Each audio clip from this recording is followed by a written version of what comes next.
Bitcoin, vamos a revisar las notas que tiene ella. Creo que se excedió un poquito en el tiempo.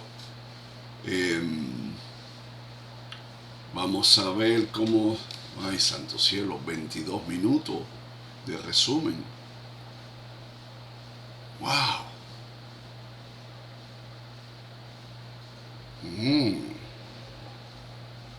22 minutos.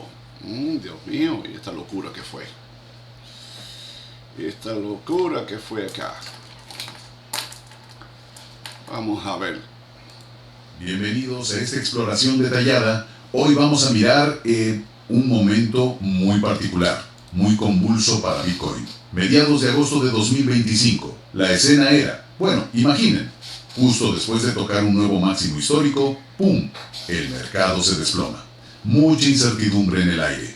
Exactamente. Es como dices, una postal casi desde el ojo de la tormenta financiera. Y para reconstruir esa imagen nos vamos a apoyar en dos análisis, muy específicos del canal de YouTube de Jesús Navarrete.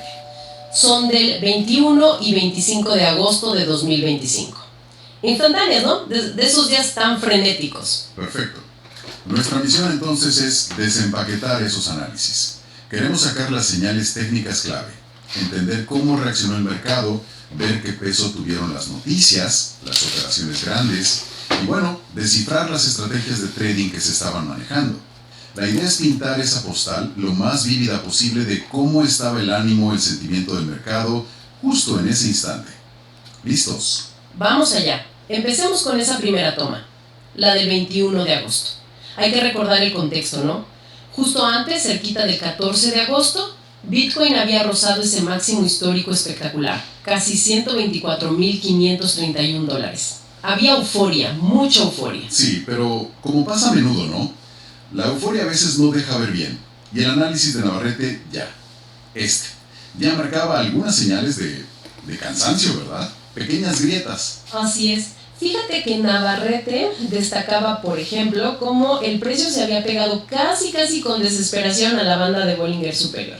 Eso suele ser una señal de alerta, Indica volatilidad extrema y muchas veces precede a un giro. Y también mencionaba patrones en las velas japonesas que ya sugerían, la posibilidad de una corrección. Señales tempranas, como dices. Y entonces llega el 14 de agosto. El análisis lo llama casi, de forma dramática, el error histórico. ¿Qué pasó? ¿Qué fue lo que desató esa caída? Fue una caída muy brusca, violenta, diría yo. El análisis la atribuye a una combinación casi de libro, ¿no?, de factores negativos que golpearon al mismo tiempo. Por un lado, el ruido de las noticias. Unas declaraciones parece que atribuidas al secretario del Tesoro de Estados Unidos, diciendo que el gobierno no pensaba comprar Bitcoin. El clásico catalizador, ¿no? Noticias en un mercado que ya está nervioso. Eso genera dudas, claro, pero hubo algo más. Sí, y algo pesado. Una operación gigante.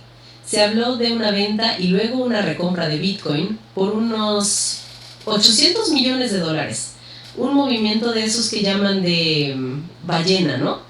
De esos jugadores grandes que mueven el mercado. Vale, entonces tenemos la noticia por un lado y el movimiento de capital masivo por el otro. Una mezcla potente. ¿Y cómo quedó el gráfico? O sea, la estructura técnica del mercado después de esa sacudida. Pues bastante tocado. Se perdieron soportes importantes, como la zona de los $108,821. Pero el golpe más fuerte, según el análisis del día 21, fue que se perforó la EMA 200 en gráficos diarios. La EMA 200, la media móvil exponencial de 200 periodos. Para quienes nos escuchan, ¿puedes recordar rapidito por qué ese nivel es tan importante en el análisis técnico? Claro. A ver, la EMA 200 diaria es vista por muchos como una especie de frontera, ¿sabes? La línea que separa una tendencia alcista de fondo de una posible tendencia bajista más seria. Perderla no es solo que caiga el precio, es una señal bajista. De peso. Y además, lo que antes era un piso, un soporte, se convierte automáticamente en un techo, una resistencia, un nivel que ahora va a costar superar. Entendido. Como quitarle una red de seguridad al precio, ¿no? El impacto debió ser grande, pero el mercado nunca se queda quieto del todo. Hubo un intento de rebote, ¿verdad? Sí. El 18 de agosto se vio un rebote. Interesante. El análisis lo llama una vela inteligente. Es una forma de decir que podría ser una compra fuerte de institucionales, quizás aprovechando la caída, ¿no? Comprando barato después del susto inicial. Interesante eso de la inteligencia detrás de la vela. Y aquí entra un concepto que parece que Navarrete usa bastante. La ley Quero. ¿Nos puedes explicar un poco qué es eso? Es su interpretación personal de un patrón, de un ciclo que observa en los mercados. La idea principal es que después de una expansión fuerte, un movimiento rápido y grande, ya sea para arriba o para abajo, el mercado tiende como a contraerse, a buscar un nuevo equilibrio. Imagina un acordeón, se estira y luego tiene que volver a cerrarse. Y supongo que lo conecta con los ciclos históricos de Bitcoin. Exacto. Se planteaba la pregunta, ¿esta volatilidad era solo una sacudida o era el principio de un ajuste mucho más grande? Comparaba con ciclos pasados y sugería que, a largo plazo no era una locura pensar en correcciones hacia los 70,000 o incluso 40,000 dólares. Una visión cíclica de que la historia, si no se repite, al menos rima. Vale. Entonces, volviendo a esa postal del 21 de agosto. ¿Cuál era el diagnóstico general que daba Navarrete? Por lo que cuentas, no sonaba muy optimista. No, para nada. El resumen era claramente pesimista. La vela del mes de agosto ya estaba en rojo. Los indicadores técnicos diarios muy negativos. Incluso mencionaba múltiples cruces de la muerte. Los famosos cruces de la muerte, cuando las medias móviles rápidas cruzan por debajo de las lentas. Otra señal clásica que suele encender las alarmas bajistas. Correcto, aunque como detalle curioso, en gráficos muy cortos, de 15 minutos, sí detectaba una pequeña figura, un triangulito ascendente, que a veces puede anticipar rebotes. Pero la advertencia era cuidado extremo. Nada de buscar compras entonces. Oportunidades en la caída. La recomendación era como mucho hacer scalping, o sea, operaciones muy rápidas. Entrar y salir en minutos buscando ganancias pequeñas. Nada de quedarse dentro esperando una gran recuperación. El riesgo se veía demasiado alto. El análisis técnico de ese día sonaba bastante duro. ¿Qué otros puntos destacaba? Señalaba que el precio estaba por debajo de niveles clave de lo que llama autocorrección de los meses anteriores. Este término, autocorrección, se refiere a los niveles de retroceso esperados dentro de un movimiento. Y en este caso, los niveles de las subidas de julio y agosto ahora actuaban como resistencias muy fuertes. Lo describía como un máximo perfecto, un techo muy difícil de romper. Y en gráficos horarios, la situación era descrita como catastrófica. Precio y bandas de Bollinger por debajo de la EMA 200 horaria. Un panorama muy bajista en esa temporalidad también. Con tantos soportes rotos, ¿cuál era el siguiente nivel clave a vigilar? La próxima parada posible. El foco estaba puesto justo en la EMA 200 diaria que mencionamos antes. En ese momento estaba sobre los 105,863 dólares. Parecía el sitio más probable al que iría el precio a corto plazo. Para ese día en concreto, el 21, esperaba un movimiento más bien lateral, ¿sabes? Un sideline, dentro de un rango entre 110.435 y 115.952. Y en medio de todo este análisis técnico, también se hablaba de factores externos, ¿no? Como la espera por lo que dijera el presidente de la Fed al día siguiente. Sí, el análisis consideraba cómo eso podía influir. Planteaba dos escenarios. El negativo. Si las palabras de la Fed no gustaban y además se juntaban con un posible anuncio de recesión de Moody's, pues Bitcoin podría recibir otro golpe y caer hasta los 98,000 dólares. Perder los 100K era una posibilidad real. Y el escenario más optimista, que las declaraciones de la Fed, si caían bien, pudieran traer un poco de calma, estabilidad temporal al menos. Pero lo que realmente llamaba la atención de ese análisis del 21 y que le da profundidad a esa postal, era la visión a largo plazo de Navarrete. Era bastante provocadora. ¿Provocadora en qué sentido? Iba más allá del análisis técnico del día a día. Planteaba abiertamente que Bitcoin a largo plazo quizá podría perder importancia frente a otros tokens, ¿sabes? Sobre todo los ligados a nuevos estándares financieros como la norma ISO 2022, esta que busca modernizar los pagos globales. Uf, eso es fuerte. Sugerir que Bitcoin podría volverse secundario va un poco contra la corriente de muchos en el mundo cripto. Muy fuerte, ¿sí? Y para ilustrarlo, usaba una analogía histórica curiosa. Comparaba la situación con la caída del precio del aluminio en el pasado, para decir que quizás el 90% de los tokens que existían entonces podrían, desaparecer. Una visión casi apocalíptica para el ecosistema cripto de ese momento. ¿Daba muchas pruebas concretas para esa predicción tan drástica en el análisis? No entraba en súper detalle con la evidencia en ese análisis específico, más allá de la analogía y la mención a ISO 20022, pero sí dejaba clara su postura personal en ese momento. Él no estaba para invertir a largo plazo en Bitcoin, para hacer hodling. Estaba centrado en el trading activo, a corto plazo, veía demasiada incertidumbre de fondo y prefería sacar partido de la volatilidad del momento. Realmente interesante. Este análisis del 21 nos pinta un cuadro complejo. Indicadores técnicos gritando peligro, el impacto claro de noticias y ballenas, la sombra de los ciclos históricos. Todo hirviendo en un mercado súper sensible. Totalmente. Es una instantánea perfecta de lo difícil que es navegar un entorno así. Refleja cómo el análisis técnico pudo, aunque lo necesites, a veces se ve superado por factores externos o por la psicología del mercado. Captura esa tensión, ese nerviosismo de intentar encontrarle sentido a todo en medio del ruido. Una postal desde el ojo del huracán, sin duda. Ahora, avancemos unos días. Tenemos otra instantánea. El análisis del 25 de agosto. Este parece más práctico, ¿no? Más centrado en operar. Exacto. Si el análisis del 21 nos dio el contexto, el diagnóstico general, el del 25 nos muestra cómo se aplicaba esa visión bajista en la práctica. Se enfoca en describir una operación específica de venta en corto, un short, que Navarrete hizo ese mismo día. Vamos al detalle. ¿Cómo fue esa operación corta? Que, recordemos, es apostar a que el precio va a bajar. La entrada fue cuando el precio andaba por los $112,093. La señal, lo que le hizo entrar, fue la ruptura hacia abajo de la EMA 50 en el gráfico de 15 minutos.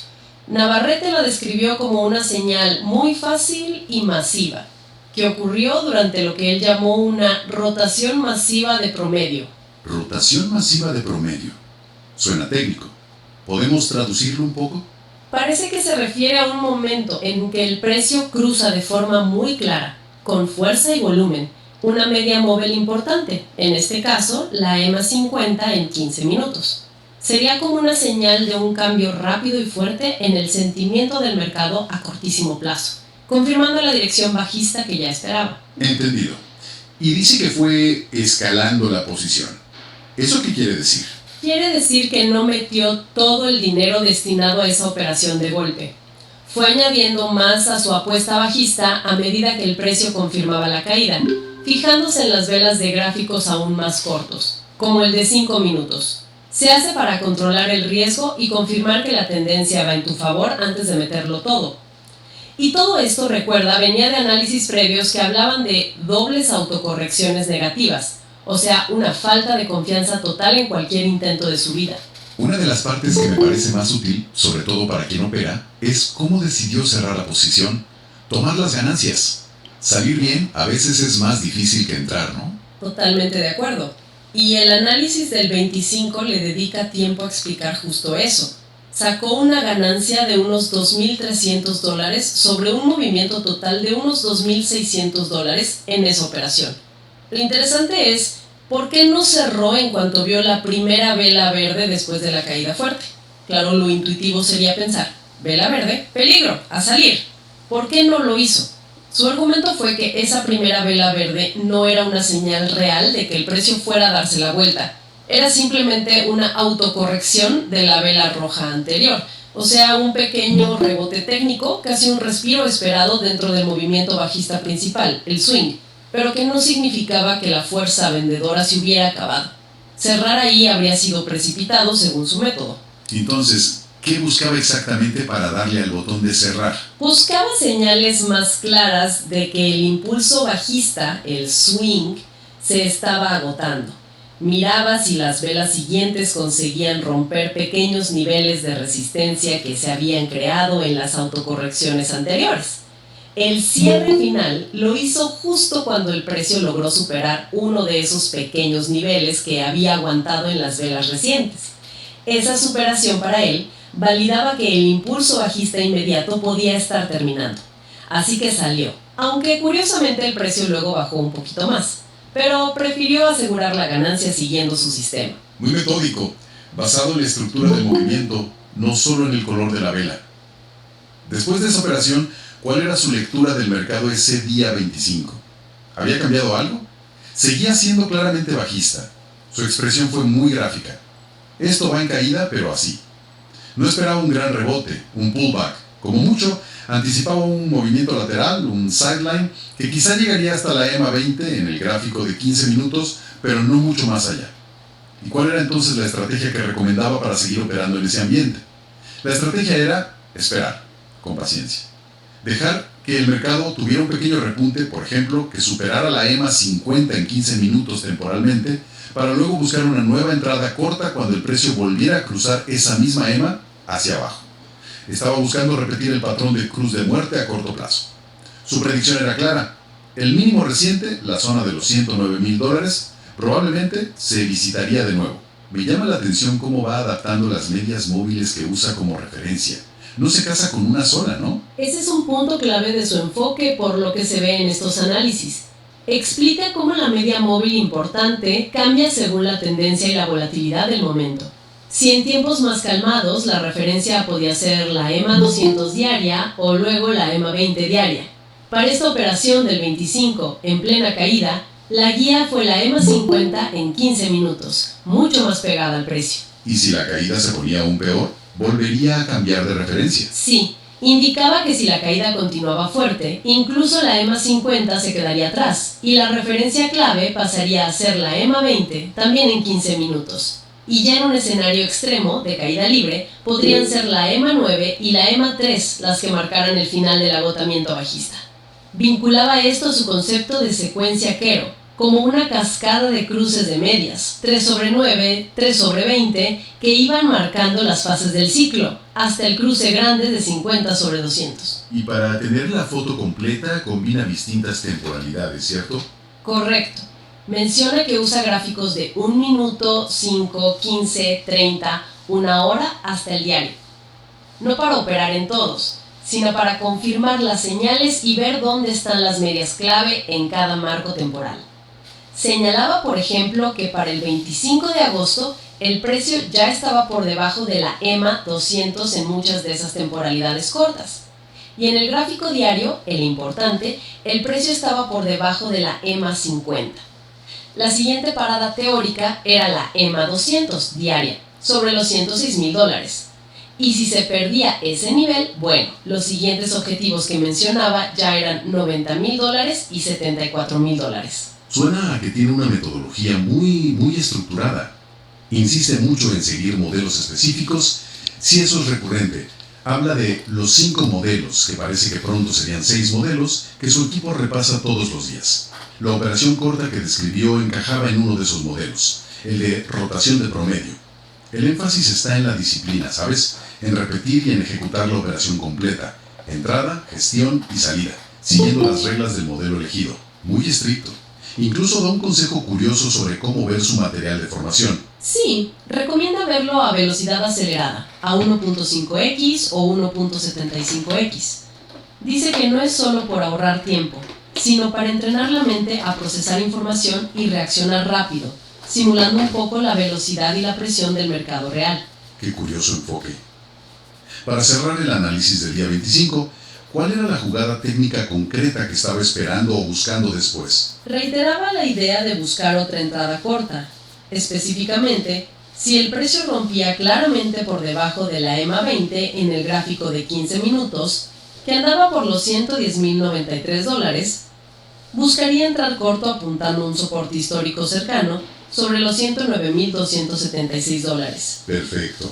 Ahora, si intentamos poner juntas estas dos postales, la del 21 y la del 25 de agosto, ¿qué imagen final nos dan? ¿Cómo se conectan? Componen una imagen muy coherente, la verdad, y muy reveladora. El análisis del 21 nos dio como el gran angular, ¿no? El panorama general, macro y técnico. Bastante pesimista después de la ruptura del máximo, con soportes clave rotos, señales técnicas malas. Y el del 25 nos dio el zoom táctico, cómo se aplicaba esa visión bajista en una operación real, mostrando cómo adaptar la estrategia usando medias móviles de corto plazo y pegándose a modelos específicos en medio de toda esa volatilidad.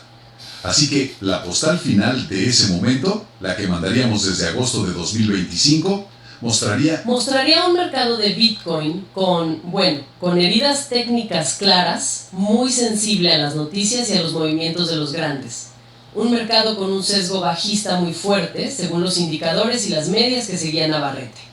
Pero, y aquí está lo interesante, esa misma volatilidad creaba oportunidades para operaciones muy rápidas, scalping, trading de corto plazo, para esos traders disciplinados, casi como cirujanos, que se ciñeran a sus modelos y controlaran el riesgo al milímetro. Era un equilibrio muy, muy tenso, como caminar sobre hielo fino. ¿Qué podemos aprender hoy, mirando atrás a esos análisis? ¿Qué valor tiene esta reconstrucción que hemos hecho? Creo que ilustra muy bien una tensión clave en el trading. Necesitas combinar la disciplina técnica, seguir reglas, modelos, vigilar niveles, con una adaptabilidad enorme. Saber qué herramienta, qué media móvil es la importante ahora, según cambian las cosas. Muestra ese esfuerzo constante por encontrar patrones, estructura, en medio del ruido y la incertidumbre, pero sin poder ignorar nunca los factores externos que te pueden volar el plan por los aires. Una lección sobre cómo intentar mantener el rumbo en aguas muy turbulentas. Y para cerrar nuestra inversión de hoy, como siempre queremos dejar una idea ahí, flotando, algo para darle vueltas. Considerando lo que vimos, un mercado súper volátil, técnicamente dañado, donde el foco del trading a corto plazo se va a guías cada vez más inmediatas, como las medias de 20, 9 o incluso 3 periodos, ¿qué podríamos pensar si incluso estas referencias tan a corto plazo empezaran a fallar todo el tiempo? A dar señales confusas, contradictorias. Plantea una pregunta interesante. ¿Podría ser que la propia naturaleza de ciertas fases del mercado, tan caóticas, tan rápidas, haga que las herramientas clásicas de análisis técnico pierdan efectividad? ¿O que se vuelvan mucho más difíciles de aplicar? ¿Es esa dificultad creciente una característica de esos momentos, dejando a los participantes con cada vez menos cosas a las que agarrarse? Replantear los enfoques mismos para intentar navegar esa incertidumbre. Una reflexión sobre los límites del análisis técnico frente a la complejidad del comportamiento del mercado real. Sin duda, algo en que pensar. Con esta reflexión terminamos nuestra exploración del Bitcoin de agosto de 2025, visto a través de la lente técnica y táctica de Jesús. Ok, vamos a... Aquí la inteligencia artificial o está aprendiendo demasiado o bueno, son muchos días. El viernes no se hizo clase, el sábado, domingo, lunes fue muy corta y ella trata de compensar todo lo que no se ha podido trabajar. Así que hasta ahora esto es lo que estamos teniendo. La visión que ayer habíamos tenido, la ruptura contra EMA 20, esta ruptura contra EMA 20 que nos llevó a otro nivel de mínimos,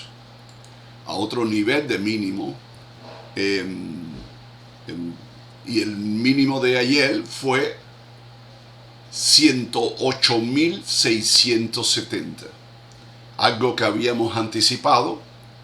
Ella hace referencia a ese nivel, 108.000, así que lo estamos haciendo bien. Estamos haciendo un análisis bastante complejo, donde revisamos todos los patrones y revisamos todas las herramientas que son las herramientas que se necesitan tener para saber si voy a entrar en corto o voy a entrar en largo. La decisión acá que uno tiene que tomar es no entrar en contra del mercado. Y el 80% de todos los colegas que hacen esto todos los días pierden el dinero. La industria dice que más del 80% de los operadores pierden el dinero. Y hay una razón básica ahí.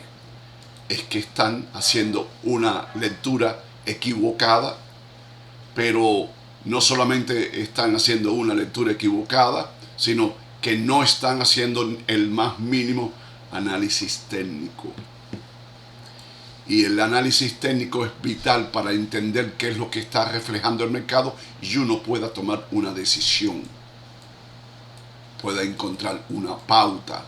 Así que por ahora tenemos 26 de agosto, hoy es 26 de agosto, y como lo habíamos hablado, vamos a reducir un poquito acá.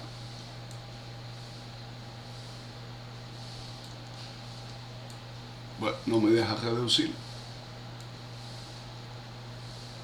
No me deja reducir. Ok, como lo habíamos hablado, hay un elemento técnico, que se llama las parabólicas, que están en este momento terminando su alerta más negativa del swing. Su alerta más negativa del swing. Significa que cuando ella se acerca a la EMA 20, que es donde se define o abajo o arriba, ella empieza a mostrar rasgos de cambio del swing. Ahora, habíamos dicho que ella había estado 1, 2, 3, 4, 5, 6, 7 días, los primeros 7 días del swing, gracias a este error del máximo de 124.533, la rotación de la parabólica positiva del día 14 de agosto, la rotación de la parabólica positiva a parabólica negativa había sido calculada contra este máximo histórico. Y este máximo histórico fue un máximo histórico más allá de la capacidad del mercado para tolerar exceso de volatilidad. Había cerrado sobre las bandas. Significa que cuando las parabólicas rotan fuera de las bandas, su cálculo de cambio es más largo. El cambio del tiempo, la duración de esa rotación negativa se extiende, porque cuando ella entra dentro de las bandas para velas de día en condiciones normales sin mucho fundamento, la duración puede estar de 9 a 12 días. Así que ya tenemos 7 días fuera de ella. Y ya llevamos 5 días dentro de ella. Y yo calculo que sean 9 días. Así que vamos a tener 4 días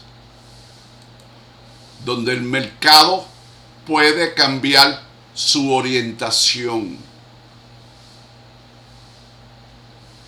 Así que esto es lo que yo estoy usando para contemporaneizar, ser contemporáneo a lo que está haciendo el mercado. Esto es una lectura técnica que no falla. Estos indicadores técnicos no fallan. Quedan anulados cuando hay un fundamento, alguna acción externa de carácter político, de carácter económico, que genere una influencia extraordinaria en la acción del precio. Y la acción del precio puede cambiar la estructura de estos indicadores. Así que parabólica SAR está sobre la EMA 20, prácticamente cruzando la EMA 20. Para mañana va a estar por debajo de EMA 20.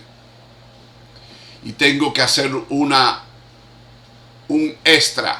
lectura extra. ¿Ok? Una lectura extra. La lectura extra es que toda la actividad de negocio de los últimos 2, 4, 6, 8, 9 días, de los últimos, 2, 4, 6, 8, 9 días, toda la actividad ha estado por debajo de EMA 20. Así que EMA 20 ha asumido la responsabilidad de máxima volatilidad que debe estar asignada a las bandas. No hay negocios para las bandas de sobrecompra. Están ahí pintadas en el gráfico. No hay negocio con ella. Todo el negocio con ella va a estar sobre EMA 20. Esta es nuestra nueva resistencia para velas de día contra las bandas de sobreventa, que son las que están recibiendo el soporte. Así que tenemos un espacio calculado entre EMA 20 y las bandas de sobreventa. Y ese es el espacio que vamos a tener para ver cómo el mercado se mueve allá adentro en sideline y termina los últimos 4 días que deben mostrar este patrón. Ahora, ¿en dónde estamos ahora? En dónde estamos ahora. Esta vela fue prácticamente durante 20 horas negativa. Durante 20 horas, la vela del día 26 estuvo negativa. Está cerrando ahora positiva. Pero me está mostrando algo que se llama, ¿cómo se llama esa vela? ¿Quién me ayuda? Martillo. Martillo. Y un martillo en el extremo extraordinario de sobreventa es una indicación Cambio de tendencia. positiva para un cambio. Positiva para un cambio. Así que tienen que estar viendo cómo este ecosistema se va acomodando para el giro. Ahora, eso es bueno, pero no tan bueno contra la cruz de muerte que está construyendo EMA 20 contra EMA 50. Y esto es lo que significa esto. Tenemos rotaciones de 3 contra 9. Déjeme cambiar algo acá porque está muy lenta la cámara. Vamos a ver frame. Vamos a ver. Está muy lenta la cámara de mi imagen. Muy lenta. Out of frame. Vamos a eliminar el out of frame.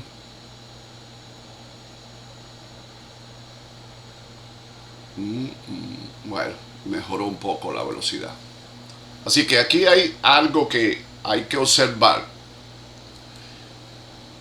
Esto es un ecosistema que se mueve desde menores a mayores promedio. Así que está estructurado de una manera que ustedes tienen que darse cuenta. Las EMAs 3 contra 9. ¿Ok? Esta es la estructura de las EMAs más comprometida con la acción del precio. En especial la 3. Después viene 3 contra 20.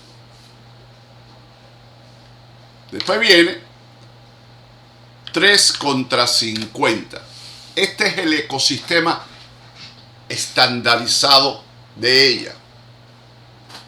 Solamente puede existir 3 contra 200 si estamos en sideline. Como ustedes ven ahí, para ver la del día, la EMA 200 no aparece ni en la gráfica. La relación de las gráficas son X y Y. ¿Ok? Las X son el tiempo y las Y son los valores. Así que aquí 200 no existe, no hay una relación con 200. Así que termina con 50. Termina con 50. La EMA 200 está aquí abajo, está aquí. Que por mucho tiempo estuvo sin ser percibida en las gráficas. Y ya ahora aparece en la imagen. Puedo tomar la decisión de moverla. Y no se ve. Pero ya ahí está. Ahí está. Ya mostró que está en el horizonte. Todavía no tiene participación de este negocio. Así que la EMA 3 contra 200 no tenemos todavía relaciones. Así que en esta dinámica, yo quiero que ustedes entiendan, va a aparecer 3 contra 50. Pero después viene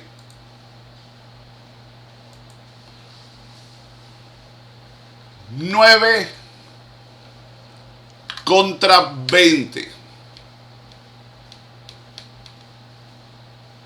O sea, tenemos una relación de la EMA 3 contra 9, 20 y 50. Y la 9 contra 20 y 50. O sea, 3 contra 9, 3 contra 20, 3 contra 50. Después viene 9 contra 20, 9 contra 50. Y después viene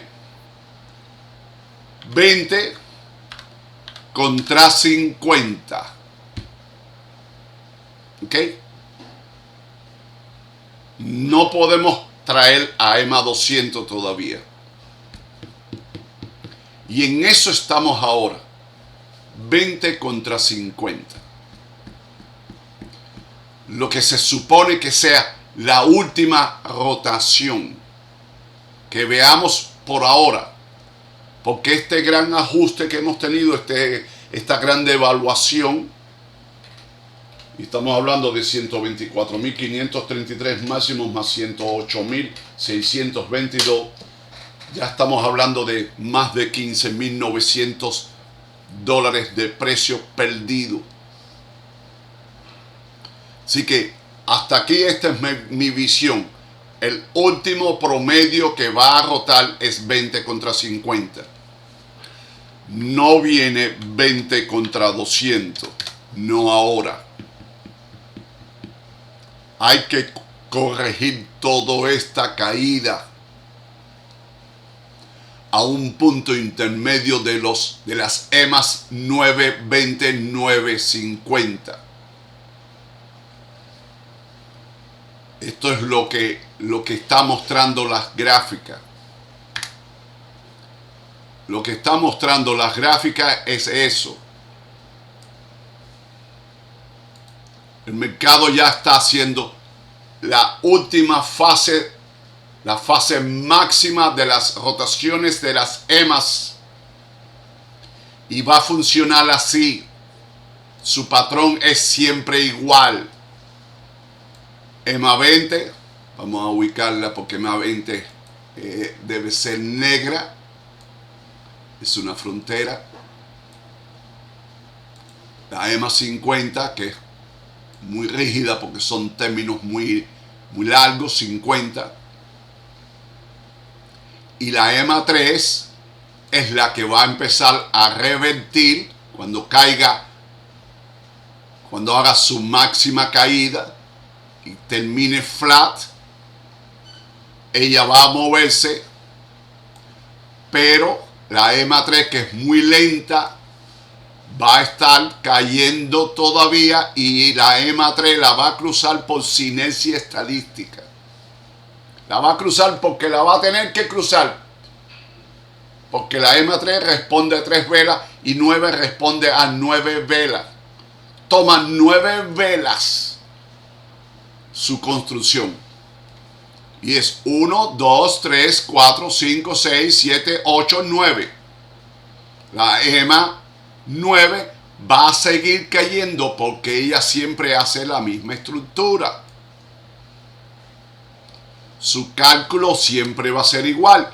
Y en la medida que va avanzando, los niveles más altos de 117.000, 115.000, 114.000, 113.000 van a quedar fuera del cálculo.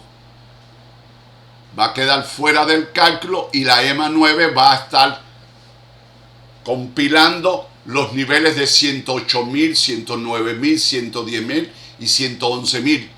Le va a tomar tiempo parar de caer.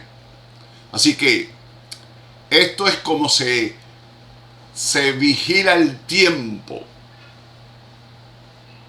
Así que aquí la estructura es básica. La EMA 20 va a seguir retrocediendo y la EMA 3 va a cruzar la EMA 20. La EMA 20 tiene 20 velas que tienen niveles de 118.000, 119.000, 120.000. Dentro de 5 días esos niveles van a quedar fuera del cálculo. Así que la EMA 20 va a seguir cayendo. Así que la EMA 3 es la que va a mostrar hasta dónde ella va a poder avanzar contra la resistencia de 9 y la resistencia de 20. Y cuando la EMA 3 supere a EMA 20, ya hizo el nuevo ciclo. 3 contra 9, 3 contra 20 y después va a alcanzar 3 contra 50. Y cuando alcance 3 contra 50, ya tenemos 9 contra 20.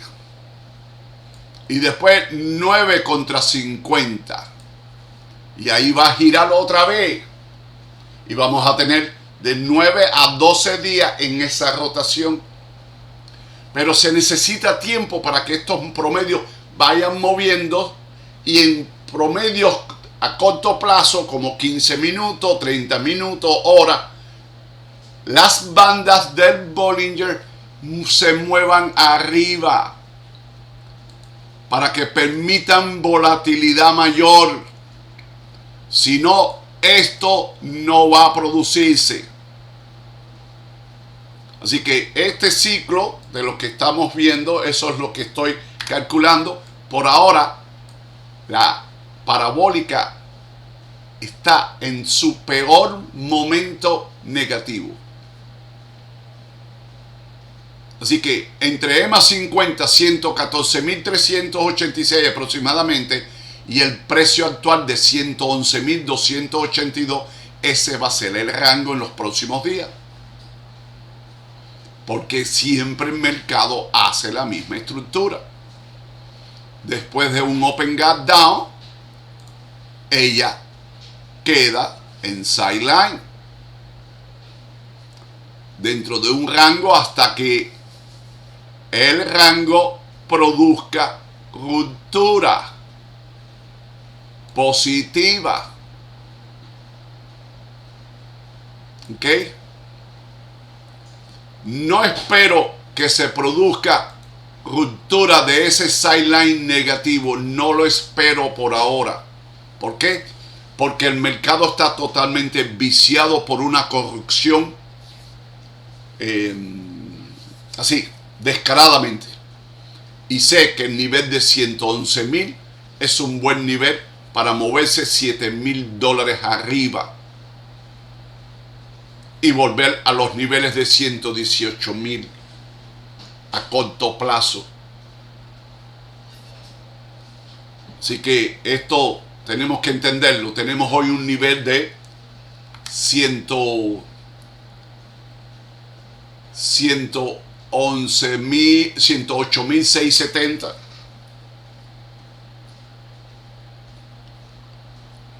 contra 124.533, y vamos a calcular el nivel de autocorrección. 108.670 más 124.533 entre 2, tenemos un nivel de autocorrección sobre el área de $116,000. Así que este nivel hay que corregirlo.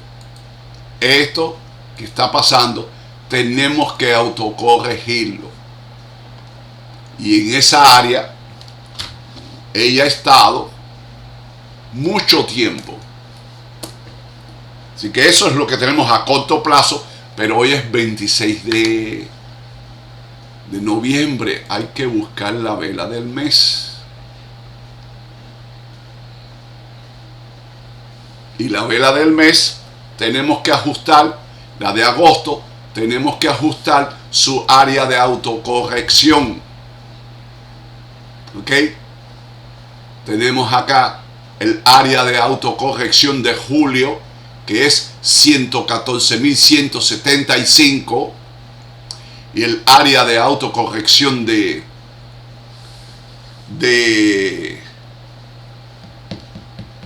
la vela del mes la teníamos en 118.218, pero ha seguido cayendo, y la autocorrección cambió. 124.533 más 108.670, entonces los 116.000 que habíamos hablado. 108.670, 124.533 entre 2, $116.602. Así que esta línea, que es la que identifica la autocorrección del mes de agosto, que estaba en 118.218, ahora la nueva área de autocorrección ha caído casi $2,000 abajo. Eso es un dato pésimo. Ya, no hay más nada. Es un dato pésimo. No ha caído, quiero que lo entiendan, como veo esto. Como lo analizo, el máximo de agosto es superior al de julio, pero la autocorrección está en 116.602 y la de julio está en 114.000. Si en los próximos 5 días tenemos un nuevo mínimo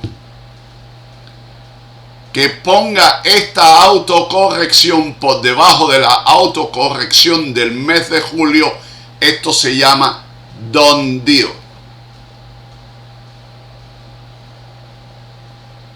Done deal, se acabó.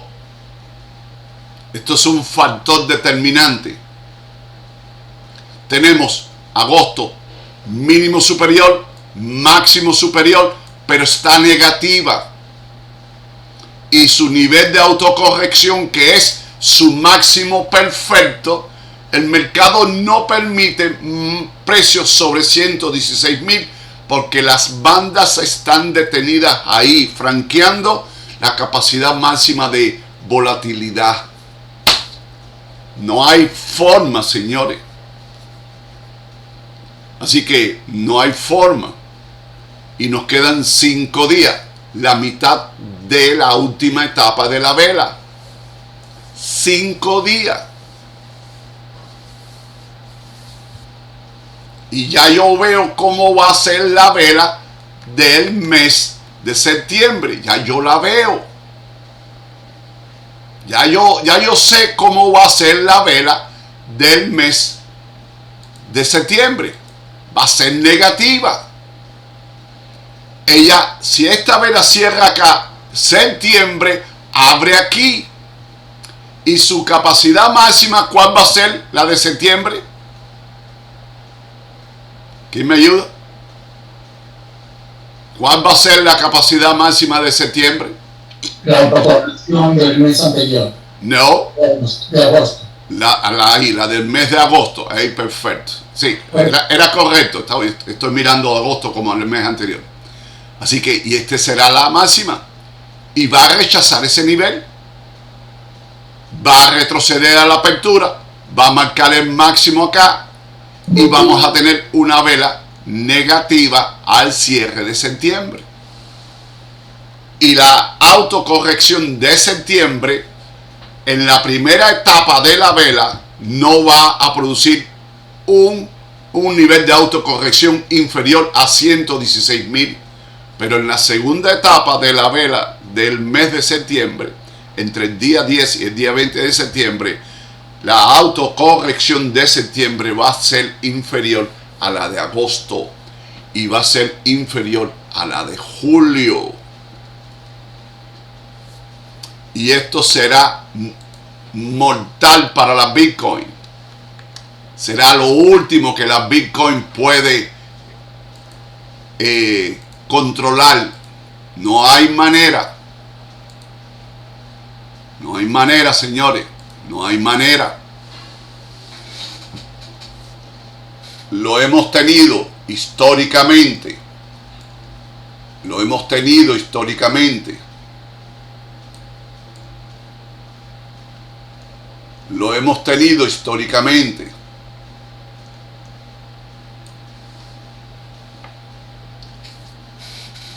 Los niveles de autocorrección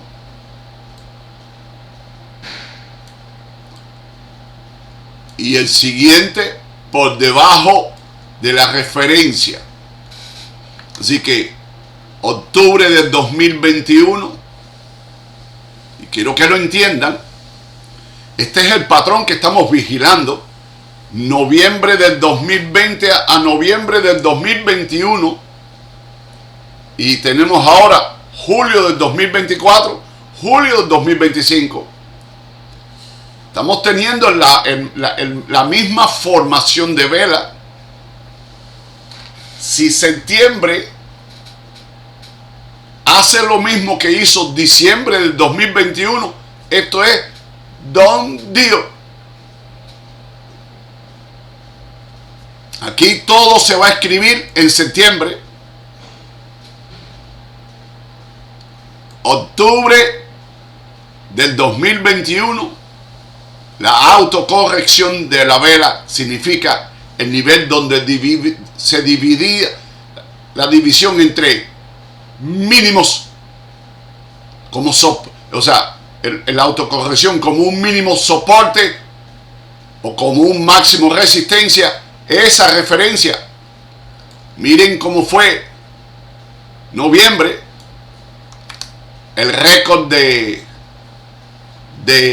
octubre del 21 fue 66.999 y noviembre fue 69.000 y diciembre 59.000. Esto es lo que estamos vigilando acá. Si el mercado hace el patrón de octubre, noviembre, diciembre del 2021 y no estoy enfrascado en los 4 elementos de la vela, que es apertura, cierre, mínimo y máximo. Estoy enfocado en su nivel de resistencia y de soporte propia de la vela, que es el centro de ella. Así que septiembre, para la segunda etapa de la vela, septiembre 10, septiembre 20, la autocorrección flanquea la autocorrección del mes de julio. Esto es don Dios. Se acabó. Vamos hasta 70.000 sin parada, porque este evento generó que de 69.000 caímos a 15.000. Y yo recuerdo 15.460. Y yo recuerdo cuando hizo ruptura Y tienen que mirar, cuando hizo ruptura, creo que fue la vela de enero del 2023 que dijimos, cuando superó 16,000. Señores, ahora comprar hasta arriba. ¿Quién estuvo conmigo en esa clase ese día? ¿Quién estuvo conmigo en esa clase? ¿Quién recuerda la clase cuando dijimos 16,000? Si buscamos la clase, la clase del mes de enero del 2023, ahí aparece una que dice a comprarla ahora. ¿Quién recuerda ese día? ¿Quién estuvo conmigo ese día? Pereira, ¿tú estuviste conmigo ese día? Presente, maestro. Fidel. Sí, creo que sí. ¿Quién recuerda cuando el mercado cruzó sobre 16,000 que dijimos? Ahora comprar. Así que si el mes de septiembre tenemos una autocorrección por debajo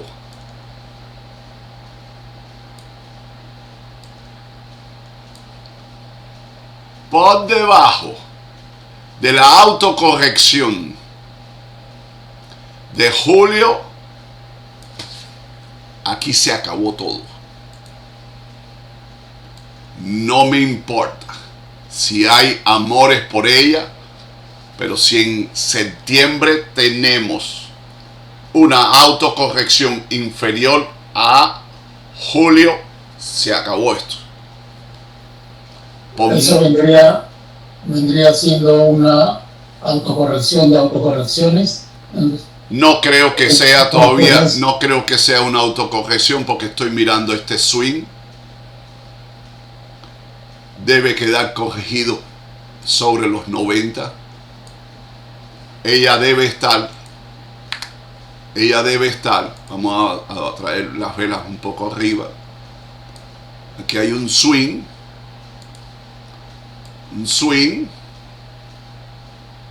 que tiene que quedar corregido. Mi algoritmo marca 92.558. Vamos a sacarlo matemáticamente, manualmente. El mínimo 74,420 contra 124,533. Entre 2, 99,476 quedaría autocorregido. Pero tan pronto lleguemos a ese nivel, a 99,000, entonces tenemos un nuevo swing. Y este swing hay que corregirlo. Y es aquí el momento donde este nuevo swing genera una autocorrección y el mercado falla y continúa, y entonces esto se llamaría corrección de correcciones. Así que... O sea, es posible ese escenario. No, ese escenario no es posible. Ese escenario vamos a verlo si la vela del mes de septiembre, su nivel de autocorrección es inferior al nivel de autocorrección de julio. Claro, partiendo de eso, de esa premisa.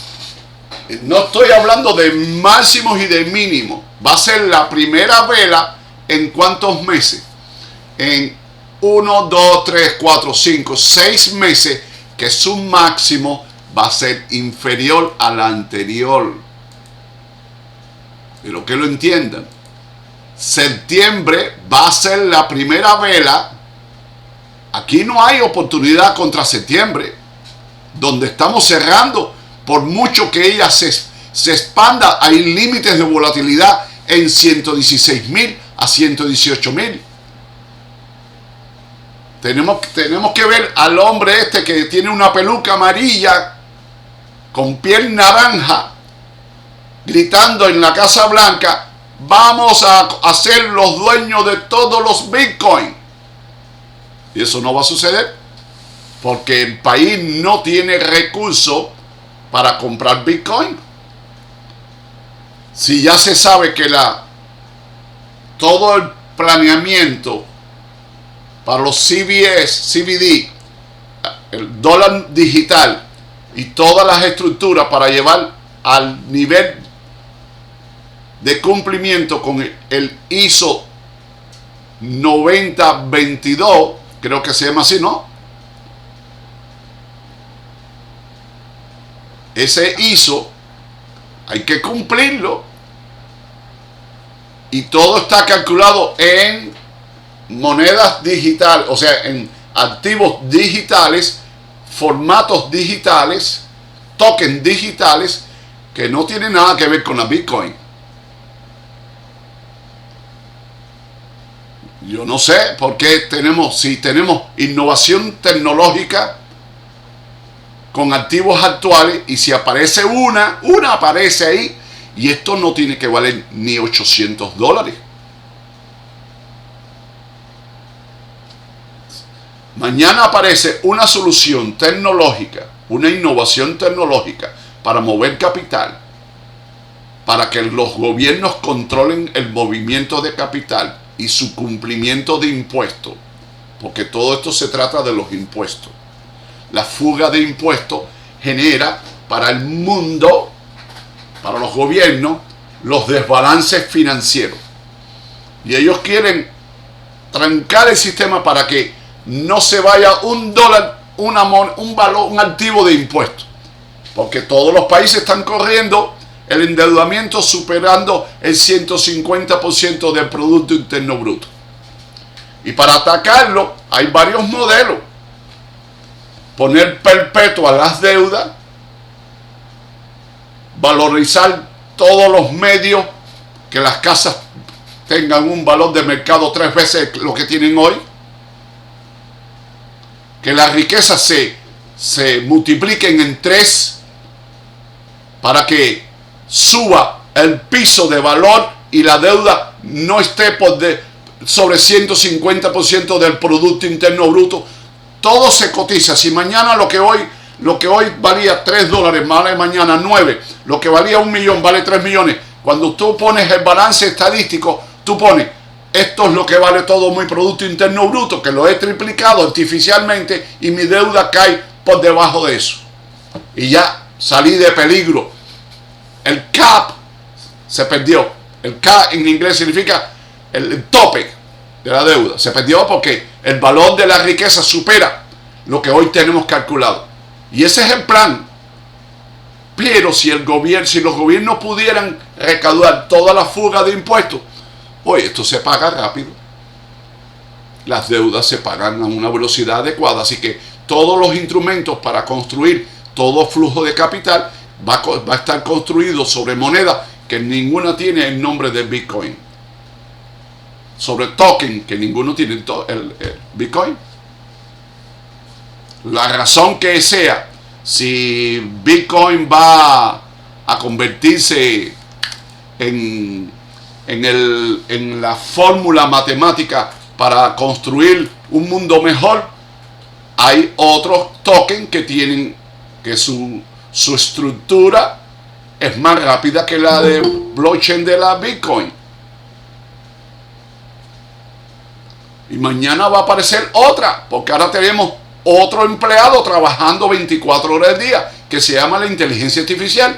Ella va a traernos a nosotros una tecnología que no conocemos, no solamente en el campo financiero, en todos los campos.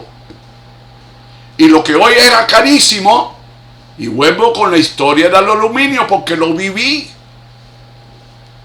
todas las cotizaciones de todos los productos en aluminio eran carísimas, y de pronto vino un bobo, que no recuerdo ahora quién fue, una empresa, y consiguió hacer una innovación tecnológica para procesar el aluminio, que para fundir el aluminio, para convertirlo, para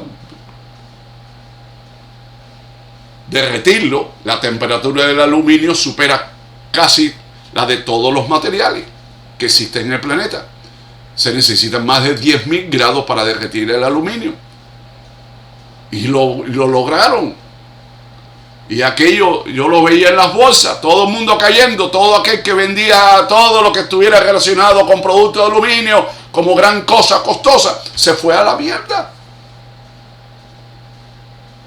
Y así va a pasar con esto. Y así siempre pasa con todo. Viene una nueva innovación y lo que era gran cosa se fue. No hay mucho que hacer, así que nuestra tarea ahora es, desde ahora, es mirar lo que va a pasar en septiembre. ¿Ok? Porque nos vamos a aproximar a una referencia que se llama octubre. Y octubre es un periodo muy malo para los activos. Muy malo. Mayo, horrible. Así que eso es todo lo que tenemos. El objetivo nuestro ahora es vigilar septiembre y su nivel de autocorrección, que no caiga por debajo de julio del 2025. Y sé que vamos a tener máximos inferiores a agosto. Porque ya el gobierno americano dijo, no me voy a convertir en el tesorero de la Bitcoin. No voy a hacer inversiones, no tengo plata para hacer eso. Lo que tengo es a base de castigo y sanciones contra individuos y empresas. O sea, ellos dicen, mi portafolio de Bitcoin lo voy a nutrir de robarle a otro sus monedas. Porque no cumplen con las leyes que yo he inventado. Es la imagen de la novia que llega a la casa del novio y le dice, me peleo de ti. Y el novio dice, espérate un momentico, quédate que sigo hablando contigo. Déjame explicarte que yo voy a cambiar. Y está haciendo esa acción por 17 minutos, 1 hora, 2 horas.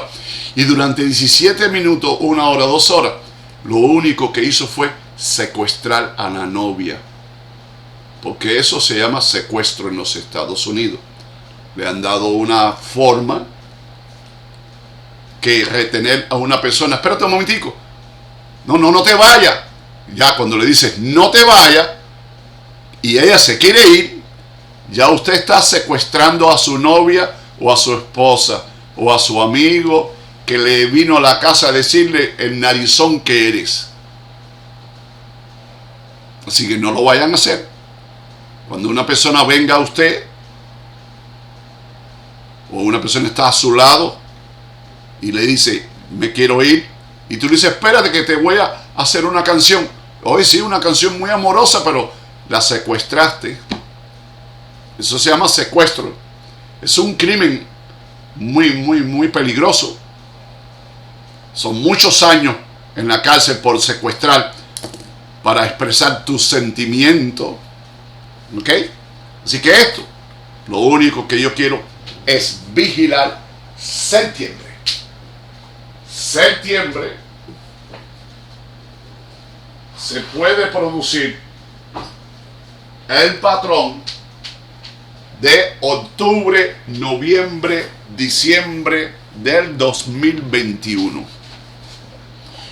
Y el que entienda que el análisis técnico es papel sanitario, les advierto que es el error más grande que puedan cometer. Porque el análisis técnico es la única manera que uno encuentra un poco de claridad, de orden en el caos. Que no te toma de sorpresa. Mira lo que está haciendo el mercado. Y viene alguien y te dice, esto ya yo lo vi. Esto es un albecu. Esto es lo que yo estoy viendo, un albecu de lo que pasó en octubre, noviembre, diciembre del 2021. Esto ya no es, si esto se cumple, septiembre se cumple de esa manera, esto no es un déjà vu, esto no es un déjà vu, esto va al nivel superior, esto es un albecu. Así que, ¿alguna pregunta, colega? ¿Alguna pregunta? Se acabó Bitcoin.